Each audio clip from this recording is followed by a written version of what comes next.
Praise Lord my dear friends. ఈ రాత్రికాల సమయంలో యేసు ప్రభు మనకిస్తున్న వాగ్దానము యాకోబు 1వ అధ్యాయము 20వ వచనము. నరుని కోపము దేవుని నీతిని నెరవేర్చదు. ఆమేన్. యేసు ప్రభు మనతో చెప్తున్నారు, సిస్టర్స్ అండ్ బ్రదర్స్, నా యొక్క రాజ్యాన్ని కట్టడానికి, అనేక ఆత్మలను నా యొద్దకు తేవటానికి మీరు ఎల్లప్పుడూ ప్రశాంతముగా ఉండాలి, ఎల్లప్పుడూ శాంతముగా ఉండాలి. కానీ మీరు కోపముగా ఉండి, ఎప్పుడు కోపముగా మాట్లాడుతూ ప్రజల మీద కోపముగా ఉంటే నా నీతిని మీరు ఎలా నెరవేరుస్తారు?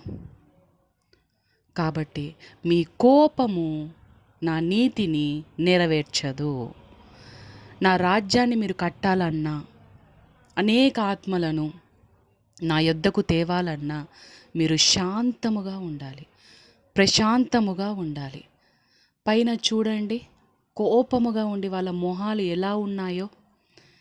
కింద పిక్చర్ చూడండి, శాంతముతో ప్రశాంతముతో ఫ్యామిలీ ఎంత దీవించబడిన కుటుంబముగా ఉన్నదో.